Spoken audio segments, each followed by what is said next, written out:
గెలిపించే స్ఫూర్తి మంత్రం. గెలిచిన వాడి ముఖం ఎలా ఉంటుంది? విజేత ఎలా నడుస్తాడు? ఎలా మాట్లాడతాడు?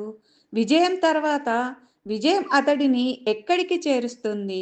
విజయ గర్వంతో అతడు పాత మిత్రులను మర్చిపోతాడా? అలా ఎన్నటికీ జరగదు. శిఖరాగ్రం చేరిన విజేత పళ్ళ బరువుకు వంగిన చెట్టులా ఉంటాడు. సముద్రపు ఒడ్డున ధీరోదాత్తంగా నిలబడి నావలకు దారి చూపుతున్న కాంతి స్తంభంలా ఉంటాడు. స్నేహస్తం చాచి తన దారిలో ముందుకు రమ్మని మిత్రులను పిలిచి సాయం చేస్తాడు నిజమైన విజేత. విజేతలు ప్రత్యేకంగా ఉండరు, ప్రత్యేక లక్షణాలు కలిగి ఉంటారు. తొణక్క, బెణక్క, నిండు కుండలా ఉంటారు. తలెత్తుకొని విజయ పతాకం వైపు చూస్తుంటారు. అర్జునుడి ఏకాగ్రత పక్షి కన్ను మీద ఉన్నట్లు విజయం వైపు తమ గురిపెట్టి అత్యంత చాకచక్యంగా, నేర్పుగా, లాఘవంగా ముందుకు కదులుతుంటారు విజేతలు.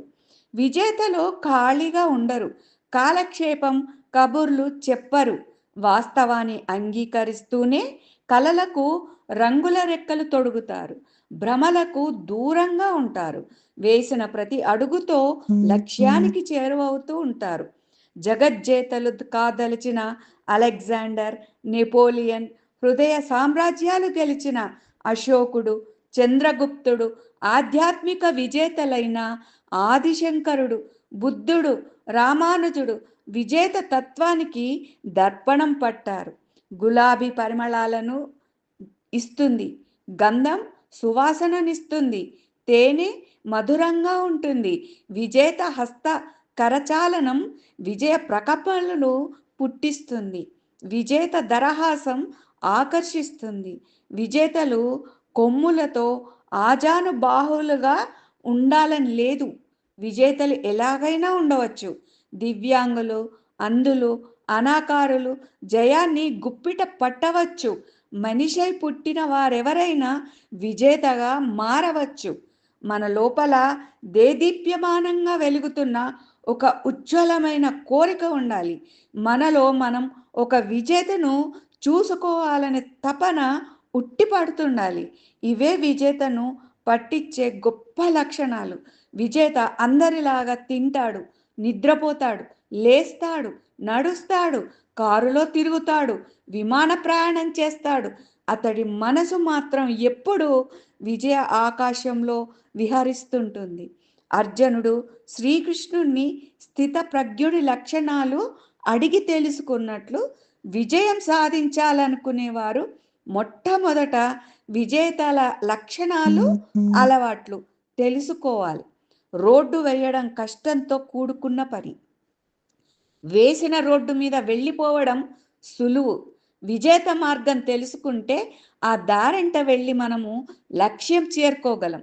శిఖరాగ్రం చేరుకొని విజయ పతాకం ఎగిరేసిన వాణ్ణి లక్ష్య సాంకేతకంగా పెట్టుకుంటే గమ్యం మనకు కనిపిస్తూ ఉంటుంది. కష్టాలతో కూడుకున్న శ్రీరామ మార్గం అత్యున్నతమైనది. త్రేతాయుగం నుంచి ఆయనను అనుసరిస్తున్నారు. కోటాను కోట్ల మంది ఉన్నారు. శ్రీరాముడు విజేత, శ్రీకృష్ణుడు విజేత, పరమశివుడు విజేత. విజయ దుందుములు మ్రోగించే ప్రతి దేవత, ప్రతి దేవుడు విజేతే.